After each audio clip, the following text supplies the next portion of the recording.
নমস্কার, সবাই কেমন আছো? আমি সঞ্চিতা আবারও চলে এসেছি নতুন একটা রান্নার ভিডিও নিয়ে কুকিং উইথ সঞ্চিতে। বাজারে শীতকালীন সবজি দেখা কিন্তু মিলেছে, আর সেই দিয়ে আজকে বানিয়ে ফেলেছি একটা ভিন্ন স্বাদের সবজি, যা খেতে দুর্দান্ত। পুরো ভিডিওটা দেখে রান্নাটা শিখে নেওয়ার অনুরোধ রইল। আমার চ্যানেলটা সাবস্ক্রাইব করে দিও। চলো দেরি না করে রান্নাটা শুরু করে দিই। প্রথমে সেই রান্নাটা করার জন্য লাগবে বেশ কিছুটা গাজর, ক্যাপসিকাম, বিনস আর ফুলকপি। আর এই সমস্তটাই কেটে নেওয়ায় কড়াইতে তেল দিয়ে দিয়েছি। আমি এখানে 3 টেবিল চামচ মতো তেল দিয়েছি। সাদা তেল ইউজ করেছি। এরপরে আমি 250 গ্রাম মতো পনির নিয়েছি, সেগুলো কড়াইতে ছেড়ে দিলাম। হ্যাঁ, ছেড়ে দেওয়ার সময় হয় পনিরের মধ্যে, না হলে তেলের মধ্যে একটুখানি নুন দিয়ে দেবে। তাহলে কিন্তু পনিরের স্বাদ আরো বেড়ে যাবে। এই যে সবজিগুলো ধুয়ে নিলাম। এরপর মশলা হিসেবে কাজু বাদাম, আমন্ড, পোস্ত আর অল্প একটু আদা নিয়েছি, আর মিক্সার গ্রাইন্ডারের মধ্যে পেস্ট করে নিয়েছি। আর অন্যদিকে কিন্তু পনিরগুলো ব্যাস ভাজা হয়ে গেছে। এবার কড়াই থেকে তুলে নেওয়ার পালা। এবার ওই তেলের মধ্যেই কিন্তু অন্যান্য যে সমস্ত সবজিগুলো আছে সেগুলো একে একে ভেজে নেব। এই পনিরগুলো তুলে নেওয়ার পরে প্রথমে দিয়ে দিয়েছি কড়াইতে বিনস, এরপরে দিয়ে দেব গাজর। এরপরে এগুলোকে ভালো করে ভাজা নেব। ব্যাস, তারপরে ভাজতে কিন্তু বেশিক্ষণ সময় লাগবে না। 1 থেকে 2 মিনিটের মধ্যেই ভাজা হয়ে যাবে। ভাজা হয়ে গেলেই এগুলোকে আস্তে আস্তে তুলে নেব। তুলে নিয়ে আবার কড়াইতে দেব কি বলতো? হ্যাঁ, ফুলকপি। ফুলকপি কার কার পছন্দ আমাকে কিন্তু কমেন্ট বক্সে জানিও।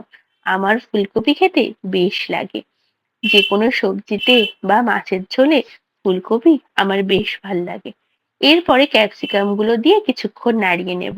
নাড়িয়ে চাড়িয়ে নেওয়ার পরেই ব্যাস তুলে নেব। একটা কথা বলে দিই, ফুলকপিটা কিন্তু আমি একটু ভাপিয়ে নিয়েছিলাম, তারপরে ভেজেছি।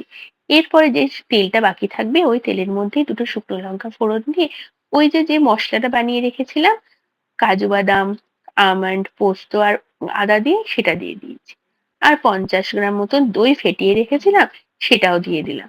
এরপরে দিয়েছি পরিমাণ মতো নুন আর কাশ্মীরি রেড চিলি।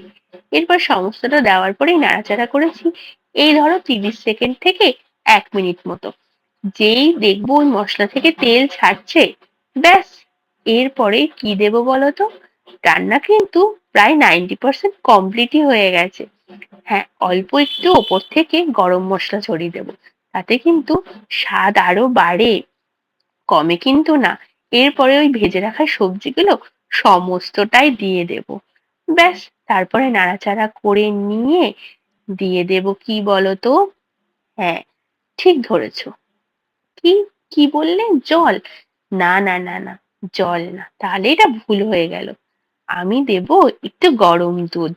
1 কাপ মতো গরম দুধ দিয়ে দেব। তাতে কিন্তু এই সবজিটার টেস্ট অনেক গুণ বেড়ে যাবে।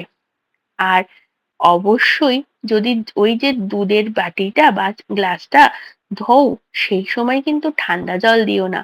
তখনও কিন্তু একটু গরম জলও দিও। তোমাদের এটা মাইন্ড করে দিলাম।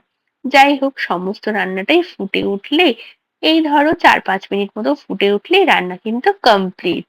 এই কমপ্লিট হওয়ার সময় অবশ্যই দেবে একটুখানি চিনি, অল্প একটুখানি গোলমরিচের গুঁড়ো, আর অবশ্যই নামানোর আগে একটুখানি ঘি।